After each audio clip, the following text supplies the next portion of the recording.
اللہ کے محبوب علیہ الصلوۃ والسلام نے حضرت سیدنا علی المرتضیٰ کو دیکھا اور فرمایا، مسند امام احمد بن حنبل نے اس کو روایت کیا، نہج البلاغہ میں موجود ہے، سیدنا علی المرتضیٰ فرماتے حضور نے میرے بارے فرمایا، یہلک فی رجلان محب مفرط و مبغض، علی تیرے معاملے میں آ کے دو لوگ برباد ہوں گے۔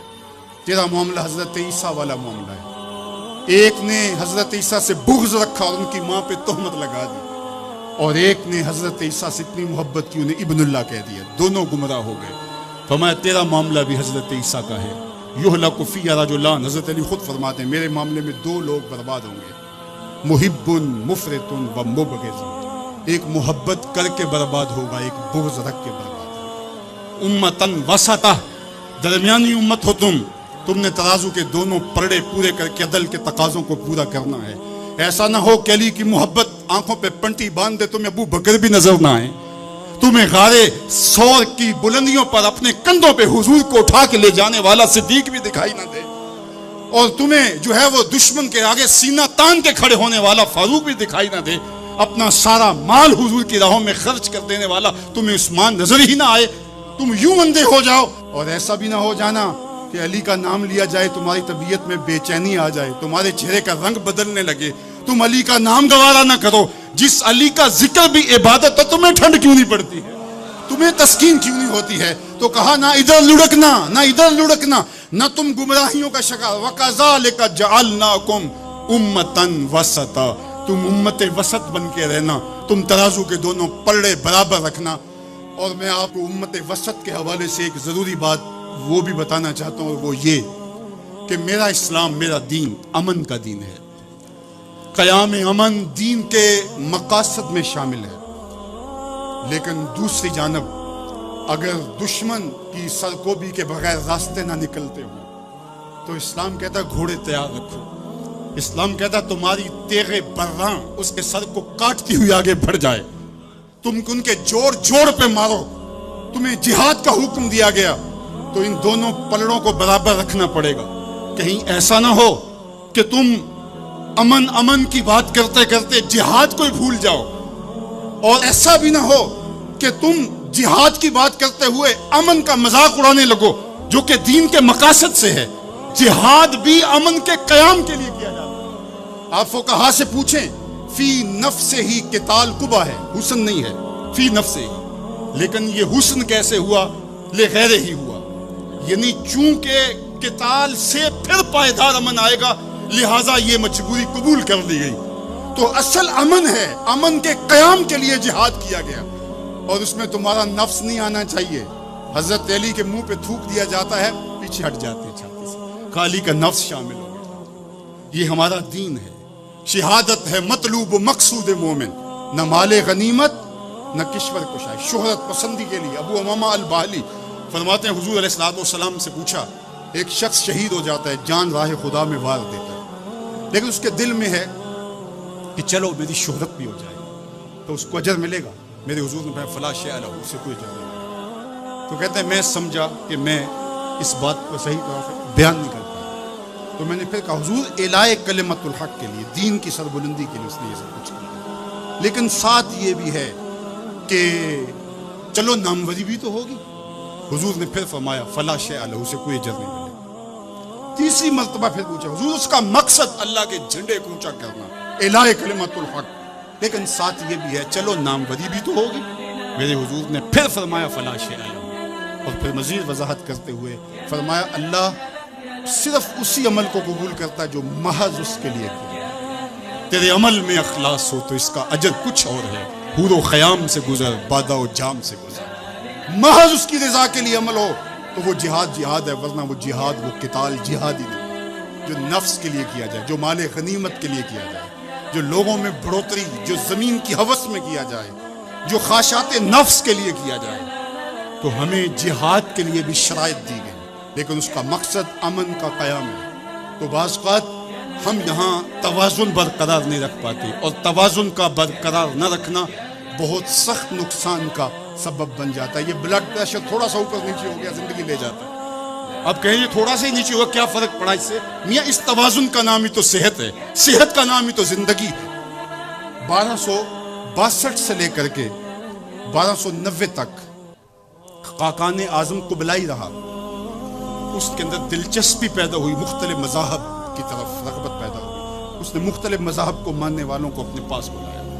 غلام مرتضیٰ میکش نے یہ تاریخ اسلام میں سارا واقعہ لکھا ہے، اور اس نے بدھ مت کے لاماؤں کو، ہندوؤں کے بڑوں کو، جوگیوں کو، پادریوں کو، سب کو بلا کے کہا مجھے اپنے اپنے مذہب کے حوالے سے کچھ بتاؤ۔ تو جو عالم دین گیا مسلمانوں کی طرف سے، اس نے جہاد کی آیتیں پڑھی، اور جس میں کفار کو قتل کرنے کا حکم نامہ تھا۔ تو قبلائی خان نے کہا کہ تمہارا دین کافروں کو قتل کرنے کی تلقین کرتا ہے؟ اس نے کہا ہاں۔ تو کہا پھر آپ ہمیں قتل کیوں نہیں کرتے؟ تو کہا کہ ہمارے پاس طاقت نہیں۔ تو اگر طاقت ہو تو کہا پھر ہم تمہیں کاٹ دیں گے۔ تو اس نے وہی کھڑے کھڑے حکم نامہ جاری کیا کہ ان کا دین اگر ہمیں قتل کرنے کا حکم دیتا ہے، طاقت نہ ہونے کی وجہ سے یہ رکے ہوئے، تو پھر یہ کیوں زندہ بچے؟ اس نے فوراً حکم نامہ جاری کیا، جو مسلمان سامنے اس کو کاٹ دے۔ مسلمان گاجر مولی کی طرح کٹنے لگے۔ یہ کلمہ حق کہہ کے اس دور کے صوفی بزرگ اور عالم شیخ جلال الدین علیہ رحمہ پتہ چلا کہ یہ ایک عالم کی لغزش سے سب کچھ ہوا ہے، عالم کا پھسلنا عالم کا پھسلنا ہے۔ تو گئے جا کے بادشاہ کو کہا کہ بادشاہ کیا ماجرا ہوا؟ کہا تمہارا دین ہمیں قتل کرنے کا کہتا ہے اور ہمارے پاس طاقت ہے، پھر ہم آپ کو کیوں چھوڑیں؟ تو کہا صاحب وہ دین کی تعبیر کو سمجھتے نہیں تھے جنہوں نے آپ کو بتایا۔ حالت جنگ کے یہ احکام ہے۔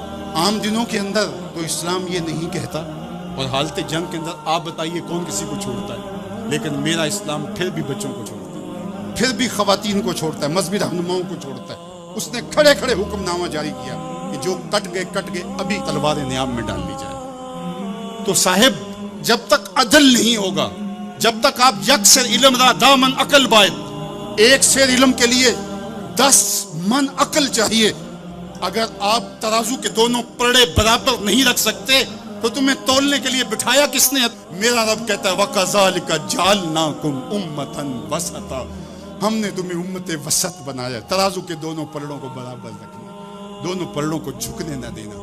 اللہ کے محبوب علیہ السلام نے دونوں پلڑے رکھے۔ المومن غر کریم، مومن سادہ مزاج ہوتا ہے، بھولا بھالا سیدھا سادہ ہوتا ہے۔ اللہ اکبر۔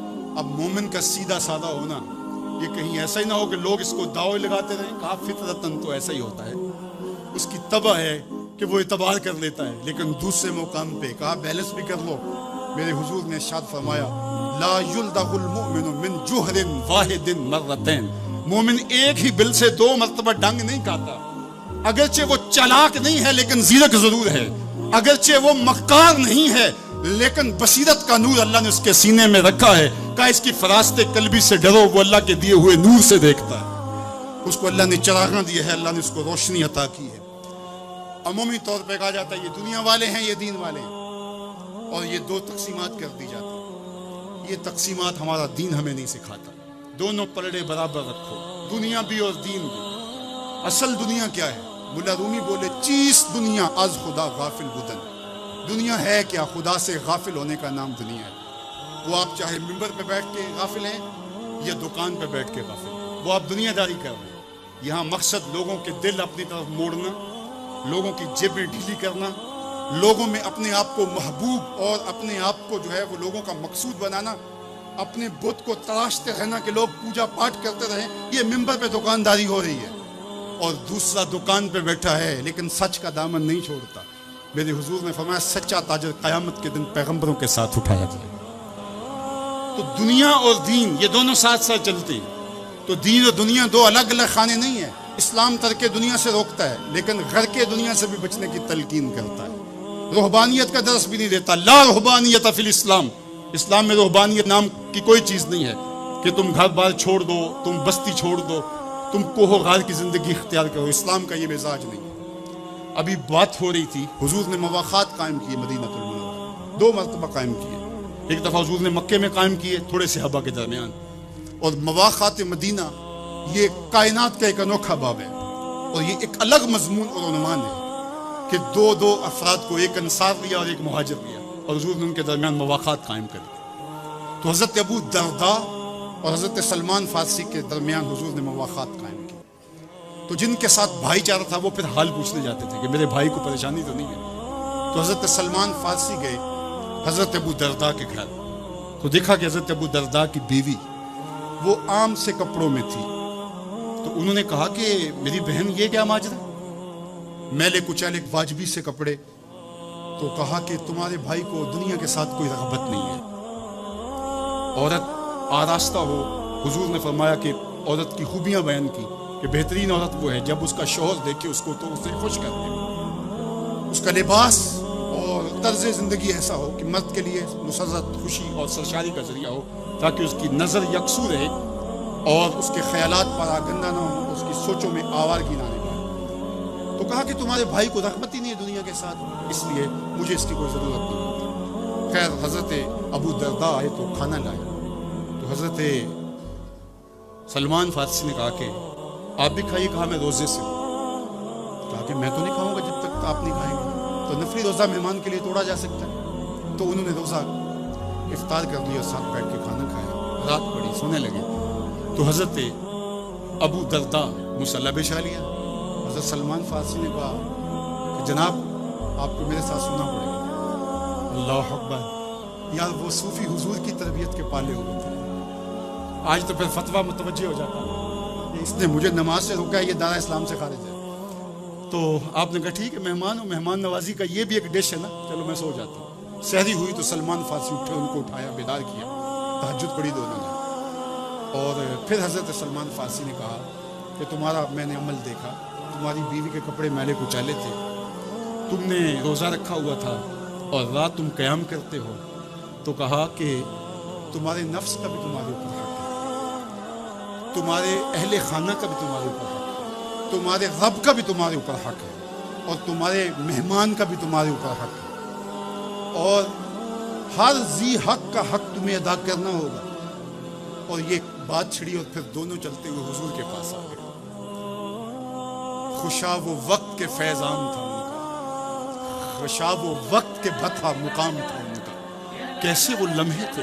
آج تو کوئی مسئلہ ہو تو کوئی ملتا ہی نہیں, درد ہو تو سنائیں کس کو, زخم ہو تو دکھائیں کس کو, کہانی ہو تو کہیں کس سے, دکھڑے ہوں کس کی دہلیز پہ رکھیں, کس کے کندھے پہ سر رکھ کے روئیں, کوئی رہا ہی نہیں ہے. تو وہ اٹھے اور حضور کے پاس آئے, اور حضرت سلمان نے اپنی کہانی سنائی اور ابو درداء نے اپنی بات کہی.